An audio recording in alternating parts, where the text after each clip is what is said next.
Good morning, everybody. Brittany and Chris Carmichael here, bringing you the Elevated Life series, where we teach you simple mindset shifts to create radical transformation in your life. And today's topic, we're going to be talking about intuition. What the heck is it, and how to use it, and is it woo-woo, and what else do you got for us? Yeah, that's what we're talking about. So we're so excited. I love using my intuition, and we're going to share an really life-changing story that we both encountered, as well as your mom, in Colorado, getting trapped on a mountain one time. And that's really where we began to realize that our intuition is leading the way, and it never steers you wrong. It's time to start trusting our internal GPS and not the external GPS. So I don't know, you want to kick the story off? Yeah, all right, so we were taking a road trip to Colorado to Telluride, which is kind of real far west in Colorado, so real far from Denver. And we're driving from Dallas. We leave probably at about like 4 or 5 a.m., maybe 4:30, because it's a really long-ass drive. And I'm driving the whole way. We're in a Prius C hybrid car, which is going to be really important later on in the story. So we keep driving. We finally get into Durango, which is about maybe 2.5 hours outside Telluride. And we're already kind of delirious, just being on the road that long. But we only had 2 hours left to go. And it was about 7 or 8 p.m. And we had been driving since 5 a.m. It's starting to get dark. Like yeah. the darkness was there. And so we stopped by the liquor store and picked up a big bottle of vodka. Again, going to be important later on. And we head up. Well, what we've been told going into Telluride is basically there's one way in and one way out. And so we put the address in the GPS, and we continue to drive, and we end up on a place called Purgatory on the mountain. Yeah, GPS said make a left turn, and it seemed really random. And looking back, hindsight, I can now see it was random, but we were told one way in, one way out, and the GPS was guiding us. So we turned left on Purgatory Road. We start driving up this mountain, and it's just like not a road. It's like a muddy mess. It's a snowmobile path. So we end up later finding out it's a snowmobile trail and not really a road. And we get to this ravine. It's like this little river, but it's not super deep, and there's a lot of boulders, and we're like, okay, what do we do? And it was at that moment we had to make a decision. And we decided, well, we were told one way in, one way out. The GPS says we're going this way, so we'll keep going forward. And we drove through that damn ravine. And we already had that feeling like, hey, this is sketchy. Yeah, we kept saying, like, what is this? Around. Yeah, we should turn around. Like, what are we doing? But we kept driving forward anyway. And this road is full of potholes. And again, we're in a little bitty hybrid car. And it had been raining earlier that day. And so it wasn't pavement. Everything was this red clay, slidey mud. And as we crossed the river, I hit a bunch of like rocks or something, and the traction control came on. Low tire pressure came on. I'm sliding now. What we don't realize, because it's gotten dark, is that as we climb up this mountain in the car slowly, like 5 miles an hour slow. Yeah, there's no guardrail. What actually is, it's a snowmobile road that they can't put a guardrail up because they have to knock the snow off in case there's an avalanche. And so we're driving up this road, and we keep sliding toward this edge constantly because of the mud. And we start to realize, like, that's a long way down. And what in the hell are we doing? And we keep getting that feeling like, hey, like this is not right. Yeah. But the GPS is telling us to go. It seems like we just have to get over this little ridge. Yeah, we were like 7 miles from the town of Rico, and we were like, okay, 7 miles, we can make that. Like, we'll go slow and steady. We've made it this far. We can do this. And at about that time when we were like, okay, onward bound, the car started sliding backwards down the mountain. Yeah, we got into a part where it was an incline enough that I couldn't hit the gas enough to go over this area. And so every time we went up it, the car would just slide back. And we're sliding back onto a space where we just have like maybe a foot or two of space on each side of the car. And that's all we've got. And it's very difficult to turn around. It's very difficult to do anything. And by the time now, the liquor bottle with my mom in the back, she's hitting that liquor bottle going, holy shit, I'm gonna die. Like, we got up here, we're just gonna go on this cool road trip to Colorado, and all of a sudden I'm trapped on a mountain sliding around. Cell phone went out a long time ago. Oh yeah, we tried calling 911 way before then. Yeah, so we're now stuck out in the middle of nowhere, and there's no way people are gonna drive past us. There's no way we're gonna be able to contact anybody. And so it's in those moments, and all of us got that feeling of like, this could be it. Oh, like shit. This seriously is like, this is bad circumstances. And everyone's energy got really high. My mom's in the back screaming. And what ended up happening is everything in my mind went totally silent. And it was a really weird feeling because I suddenly didn't have any feelings or any thoughts. And I told everybody, listen, we've got to be quiet. And we've got to start taking deep breaths. And it was weird because he out of the blue just was like, hey, everybody breathe. And we all just, and I think in that moment of relaxation and quieting down our fear, my intuition was yelling at me so loudly, which it normally is a quiet whisper. It was yelling so loud, like every next step. So I said, okay, what can I do right now? And his mom says, we can stay the night in the car. And I thought, oh, hell no. Like, no, that's not the next best solution. What's the next one? And I was guided, get out and push the car around, turn it around. And as Chris would hit the gas pedal, I would press up against the car and it would slide forward just a little bit. And I think it's crazy. I think the fact that we were in CrossFit at the time, my belief system was I can do more than what I think I can with my physical body. So I just got out there and did it. Chris was like, you can drive. I thought, oh no, you can be in that car. I'll push it, you know, and I'll just jump out of the way in case. Like, we had a prepared plan. It was like, okay, roll the window down just in case.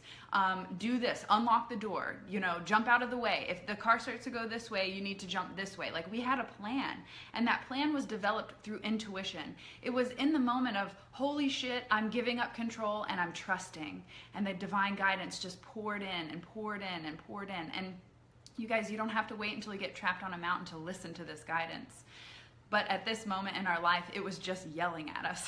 Yeah, and the deal is, what happens is, in a moment like this where you're sort of pressed with your back against the wall, and you know the mind can grab onto so much fear because you know death can be a scary idea.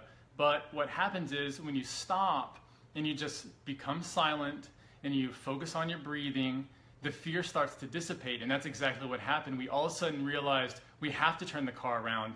There's no other option. You know, we're out here with bears and all sorts of crap. Mm-hmm. And so we had to find a way to get down off that mountain. And it wasn't clear until we stopped freaking out. Yep. And the second that happened, we knew exactly what to do, and it just immediately started going that way. Absolutely. The second we decided, okay, our plan is to get off this mountain alive. And at that time, I didn't know about angels and manifesting, and I didn't really know much of anything. I was kind of like, I have a clean slate. I've been told way too much, and I'm eliminating all my belief systems. But in that moment, I was praying. I was like, oh my gosh, please help us, please help us, please help us.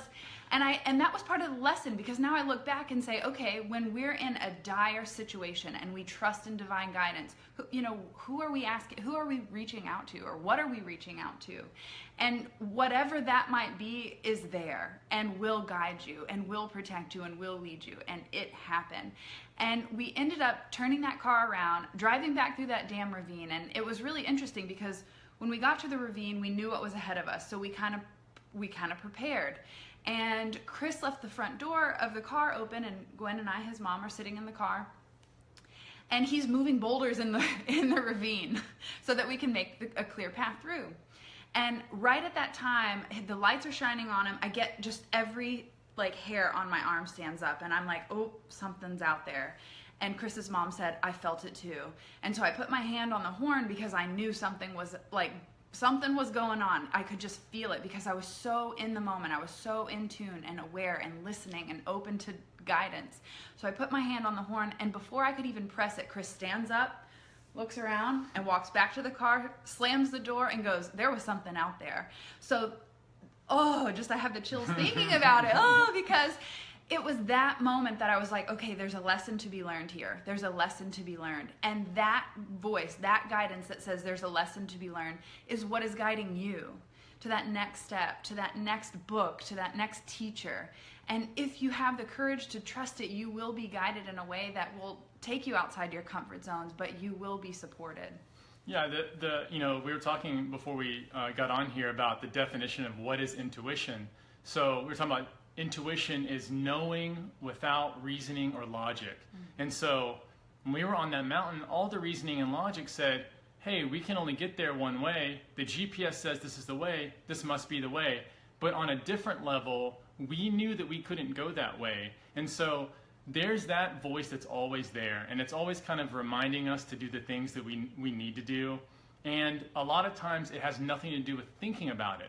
A lot of people think that they'll think their way out of their problems. And a lot of times it's your mind that creates problems. So you can't think your way out of your own problem because you created it. And Didn't Albert Einstein say something similar to that? Yeah, very similar. Like the same mind that created the belief can't solve the problem or change the belief. So Something along those lines. You have to change the way your thinking is. And a lot of times changing the way you're thinking means being silent. Being quiet and getting with a spot of you that knows. Not thinks, not believes, but knows. And just like we were saying, in that time, that was the first part where I really discovered it.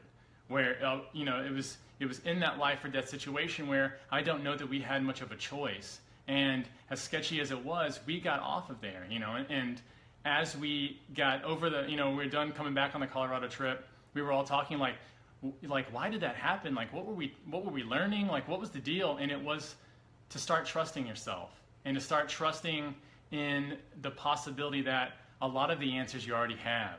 And maybe you just haven't been quiet enough, or what's happened is school has taken us and developed our rational mind so much.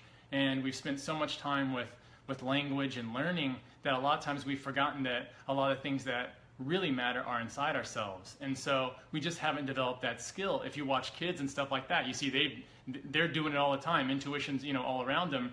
And then as you get older, you kind of start to wane off that because of careers and family and stuff like that. But you got to start tapping back into that. You got to start hitting that silent knowingness, because it'll help you in every direction. Relationships, money, whatever it is for you, it'll start helping guide you in that direction.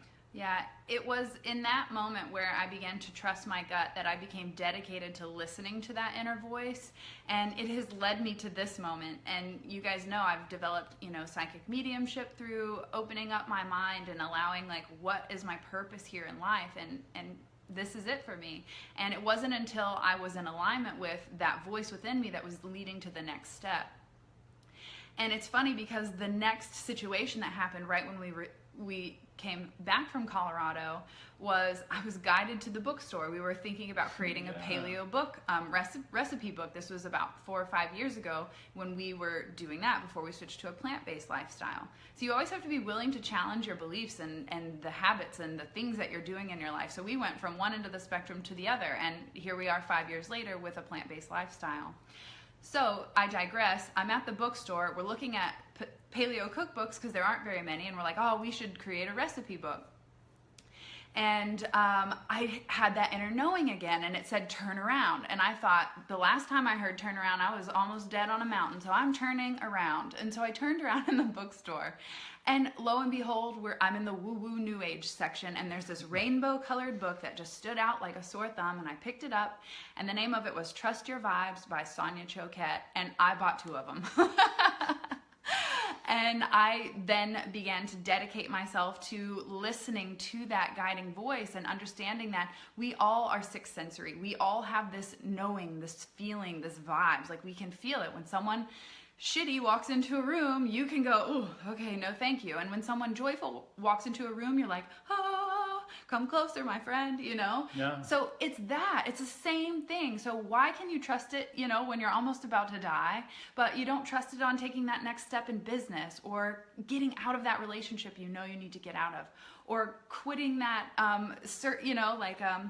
the therapy session that you're in, or whatever it is that you need, whatever you're guided to do, just trust it. You don't have to trust me, but trust yourself. Yeah, keep up with that space. So there's a space, and when you first start tapping into this, you're not going to know what you're being guided to do, because it's going to be something that's foreign. And the deal is that as you trust it a little bit, you'll start to develop a relationship, and basically you're developing a relationship with yourself. And what ends up happening is you get closer and closer to that barometer of where you're being guided to go. You know, a lot of religious and woo-woo stuff talks about this, and this is really what they're talking about. They're talking about quieting the mind down enough so that you can begin to just feel things in your life. And you'll meet the most amazing people. You'll be led to do weird things where you're like, why am I doing this? And then you find this person, you're like, this is the coolest person I've ever met in my life. I mean, just the way, you know, Britt and I met in such a strange way when we weren't looking for love or anybody else. And all of a sudden I'm like, holy smokes, what the hell am I doing here out in the middle of nowhere talking to this girl who I'm just totally into? And what ends up happening is that you just slowly get guided and slowly get guided. And then you start listening more and you start realizing which voice is telling you what. And you start going with the one that really helps, benefits you, and pushes you forward. Anne says, it's how I met Britt too. There you go, see? Like, seriously, your vibe attracts your tribe. Yes, so thanks, Anne. guys, for joining me on my journey, because I appreciate you all. Yeah. But it's true. It's like how you show up in the world is what's attracting you, you know, things into your life. So the more you begin to trust your own inner voice, you begin to attract the actual people and situations and opportunities into your life that are in alignment with what you want. And the you I'm talking about is the soul you, not the you that you think you should be. Yeah, and a couple of quick ways to develop this. Definitely meditation is one of them, using breathing techniques. Yoga is a terrific way to do it. Now, when I'm talking about yoga, I don't mean stretching. Hot pants. Yeah, I don't mean sexy pants. I mean, I'm into yoga pants too, but that's not what we're talking about. Yeah, right? But that's not what I'm talking about here. What you want to be doing during all of your yoga practices is just focusing on breathing. The postures, everything else, what they're called, the Sanskrit words, doesn't matter at all. Secondary. The most advanced posture in yoga is the last one, Shavasana. And it's called corpse pose because in that, it's, you know, death pose. So basically what you're doing... You're just laying on the ground. Which is the most advanced, because what most people can't do is they can't let go of their mind. And the mind just continuously runs. And that's why it's the most advanced one, because yoga actually means mind cessation. So the mind kind of falling away and not us being driven so much by it. So yoga is a terrific way to do it. Home practices, I think, are the best. I'm not really that into yoga studios. If those work for you, definitely do them. Home practice is really simple. Another way to develop... I would like you to explain why, because I know we have a lot of yogi friends that teach in studios that want to educate people, and maybe some people do want to go to a community. So I'm going to just raise my hand for all the people that are like, what? Because sometimes you have to challenge the Aquarius, right? So please explain why. I mean, for me personally, I love my home practice because it requires discipline to show up, because I'm not investing in a studio out of obligation or guilt to show up. So that's my own personal reason, but I would love for you to explain, not just hop along to the next thing. And there are great yoga teachers, there are great yoga studios and things like that. But yoga is coming, like the mat is a place where you can be at home with yourself. It has nothing to do with mirrors in the room. It has nothing to do with comparing yourself to other people who are in the room. It has nothing to do with someone telling you what to do, and everything to do with listening to yourself. Yeah, you're still, if you're, it's great to learn it, but once you learn that, you get on the mat and you get quiet, and like I said, learn the postures and then take them home and do them yourself continually. You don't have to just show up. It's the same with like people going to church. Like, you don't just show up on Sunday and like, okay, I did like check, I'm good for the week, and then not practice it throughout the rest of the week. You want to take the same principle and apply it throughout the rest of your life every single day. Once you learn it, you then use it. Yeah, so yoga is a practice. It's not a religion. You know, it doesn't have to be weird. It's just going in there, breathing, being with yourself. That's the whole deal. Yeah, first time when we first got into yoga, quick story. I feel like we're in story mode to tell you guys a little bit more about our life and how we've learned what we've learned in life. I was doing about 15 minutes of yoga daily to begin my practice, because start small. Yeah, the key. Start small. Mentally, I couldn't handle more than 15 minutes, but physically, I was in CrossFit. I could, do it all day. So I realized in that 15 minutes showing up every day that my mind was really running the show, because I was in downward dog and I heard, I can't be doing this shit right now. And I thought, what? I began to become aware of that inner voice.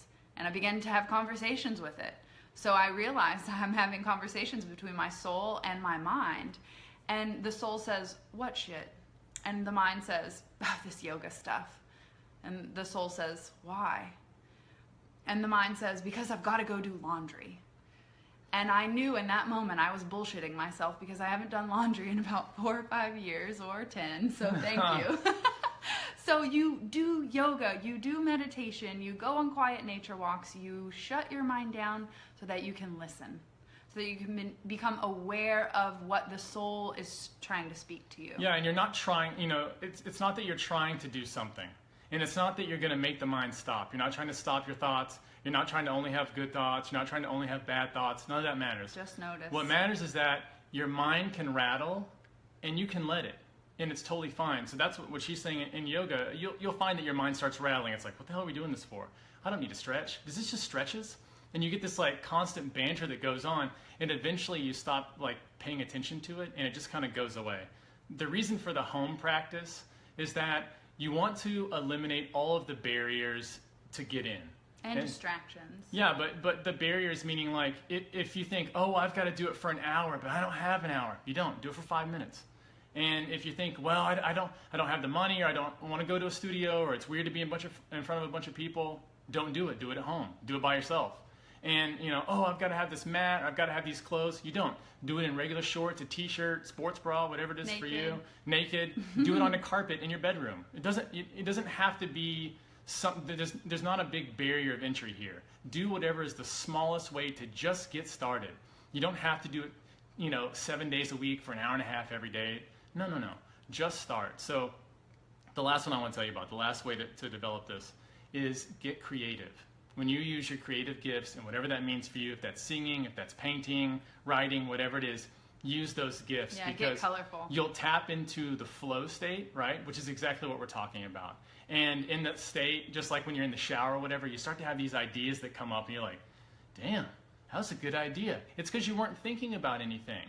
You were just allowing yourself to allowing your mind to be a receiver of information, if you can imagine that. And so if you allow your mind to be this receiver, then it will come through during times where you're not constantly thinking or judging or comparing. And that's why I say stay away from the studio unless you've already developed some sort of home practice. Bingo. Whoa. You are on fire today, Chris Carmichael. I want to know, do any of you guys have questions that are here live about intuition, or, how to trust it? What does it sound like? Whatever questions you guys have, I would love to hear it. And do you trust your intuition, or do you find yourself confused or conflicted sometimes? Let us know where you're at on your journey so we can help you even deeper. I'll tell you one more thing real quick. Just, you brought that up. When we're talking on here, I do a lot of work with people who have public speaking issues. And one of the things is, like, when people go live, when people make videos, a lot of times it's weird for them, and I get it, it's new. But what they're really thinking is, what will the other person think about me? And so if you're speaking, or if you're live, or you're on video or whatever, and you're thinking, how are other people receiving me? You're moving away from the content that you're talking about. If you're constantly thinking about you, then you can't be thinking about them. And so the idea is to be so connected with what you're doing that I just kind of fall away. Like, I'm not thinking about myself. I doubt Britt's thinking about herself. And we're just trying to give you the kind of content. So it's the same deal in life. It's the same idea, is that you want to be so in touch with the present moment that you almost just lose the idea that you have this identity at all. And what you're really doing is you're giving all of your gifts that way. Anne says, my intuition speaks a lot, and then my doubt kicks in, and then I feel like I'm just crazy. Hey, girl. Hey, that's where that's on the definitely right where path. You start. Yeah, you're on the right path. The more you begin to trust your intuition, the fact that you're even noticing your intuition is kicking in is brilliant. The fact that you're noticing that your doubt is creeping in is brilliant, because that is a more open awareness, and that is the key to developing the intuition, is more awareness. So just notice when intuition comes in. Notice it. How does it feel? Where does it resonate? Where does it come from? Does it come through the heart? Does it come in through the right brain? Does it come in through your nose? Like, where do you receive the information? And then feel where your doubt comes in. Does it come in the feet? Does it come in the belly? Does it come in the mind, in the front of the mind, in the back of the mind? Where does your doubt arise? And once you begin to become aware of where that those messages are arising from, it's even easier to distinguish, is this true for me, or am I making this up? And the more you trust that knowingness and that intuition, the more confidence you build in it. And you'll start to recognize doubt as just kind of funny. The way you'll notice that if you're doing this, I don't want to say correctly because there's not necessarily a right way to do it, but you'll notice because synchronistic events will start happening in your life. The amount of things that are synchronistic will just start to blow you away, and like everywhere you go. And if you want to pick something, pick an item or something like that, and just say, I'd like to start seeing this more in my awareness. And mine was pink cars. Yeah, and I started focusing my mind's eye and imagination on show me a pink car, and they showed up like a lot, like undeniably. And you don't see those that often, so And we also started picking challengers when they. Challengers. Yeah, Dodge Challenger. Yeah, we just picked random things and feathers and coins. Feathers was huge for me. I then even got creative and was like, show me a cardinal feather. And about 2 weeks later, it showed up. Sometimes it takes time, and sometimes it's instant. I'll have to tell my Q-tip story for another day, but just begin to notice the synchronicities in your life, and that is a sure sign that you are trusting your intuition. Anne says she gets headaches when she starts blocking her intuition. Yeah. That's because your intuition is coming from your third eye chakra, located in the pineal gland or near the pineal gland in the brain, and if you're blocking the energy, then it's not having that natural healing flow going through it. So. I love Fridays. Yes, I love hanging out with you guys. I love hanging out with you guys. We are so thankful that you join us here for the Elevated Life series every Friday morning. And if you have any questions or any topics you'd like us to cover, leave them in the comment. We love hearing from you. You guys are like our besties, so be sure to leave that below. We love hearing from you. Yeah. Booyah. Have a great weekend. Have a great weekend. We're celebrating Chris's 35th birthday next week, so be sure to send him some extra love. All right, guys, have a beautiful weekend. Thank you so much for joining us. Today we talked about intuition. We told a little bit about how we developed that relationship with our own self, and I'm sure you have an incredible story from your past that has kickstarted your intuition as well. Thank you so much. Thank you, Summer. Thank you, Anne. We love you all. Thank you for the birthday wishes. Oh. Have a good one, y'all. Bye, guys.